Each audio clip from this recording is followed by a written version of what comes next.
बिस्मिल्लाहिर्रहमानिर्रहीम। अस्सलाम वालेकुम साथियों, मैं हूँ आपकी मेज़बान ज़ैनब तन्ना और आपसे अपने यूट्यूब चैनल से से मुखातिब हूँ। उम्मीद आप सब खैरियत से होंगे।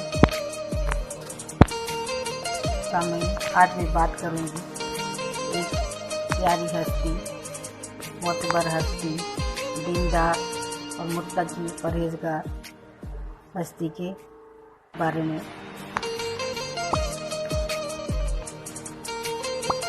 राबिया बसरी अपने वालिदैन की चौथी बेटी थी, इसीलिए इसका नाम राबिया यानी चौथी रखा गया। वो एक इंतहाई गरीब लेकिन मौजूद घराने में पैदा हुई। राबिया बसरी के वालिदैन की गुर्बत का अंदाज़ा इस बात से लगाया जा सकता है कि जिस जब राबिया बसरी पैदा हुई, आपके वालिदैन के पास दिया जलाने के लिए तेल तक न था और आपको लपेटने के लिए कोई कपड़ा भी नहीं था। आपकी वालिदा ने आपके वालिद से दरख्वास्त की कि पड़ोसियों से थोड़ा सा तेल ले आएँ ताकि दिया जलाया जा सके।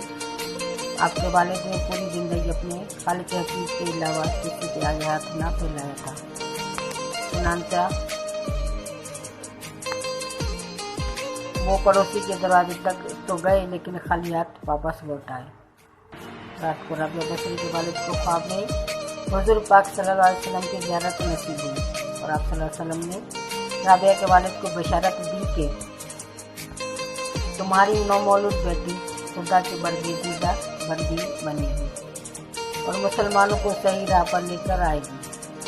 तुम अमीर बसरा के पास जाओ और उसे हमारा पैगाम दो कि तुम यानी अमीर बसरा हर रोज़ रात को 100 मरतबा और जुमरात को 400 मरतबा दुरूद पाक का नजराना भेजते हैं, लेकिन पिछली जुमरात को तुमने दुरूद शरीफ नहीं पढ़ा, लिहाजा आपके कुफ़ारे के तौर पर 400 दिनार बतौर कुफ़ारा अदा किया जाए।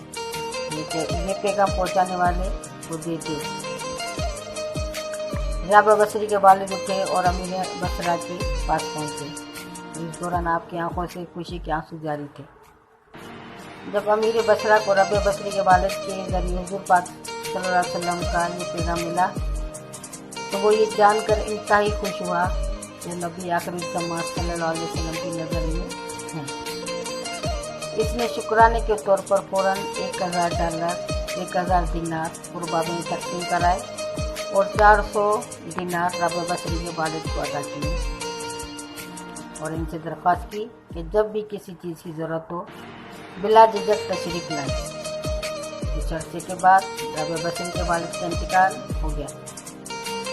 इस असनामे बसरा को सख्त कहत ने अपनी लपेट में ले लिया। कहत के दौरान आप राबिया बसरी अपनी बहनों से बिछड़ गई। राबिया बसरी एक काफ़िले में जा रही थी कि काफ़िले को डाकुओं ने लूट लिया और डाकुओं के सरगना ने राबिया बसरी को अपनी तहवील में ले लिया और आपको लूट के माल की तरह बाज़ार में लोंडी बनाकर बेच दिया। आपका आका आपसे इंतहाई सख्त मेहनत और मुशक्क़त का काम लेता था। इसके बावजूद आप दिन भर काम करती और रात भर इबादत करती रहती थी और दिन में भी ज़्यादातर रोज़े रखते। इत्तफ़ाक़न एक दफ़ा राबिया बसरी का आका आधी रात को जाग गया और किसी की गिरयाज़ारी की आवाज़ सुनकर देखने चला कि रात के इस पहर कौन इस तरह गिरयाज़ारी कर रहा है। वो ये देखकर हैरान रह गया कि राबिया बसरी अल्लाह के हुज़ूर सर्वसुजूद हैं और नहायत ही आजिज़ी के साथ कह रही हैं, ए अल्लाह, तू मेरी मजबूरियों से खूब वाकिफ़ है। घर का काम काज मुझे तेज़ तेरी तरफ आने से रोकता है।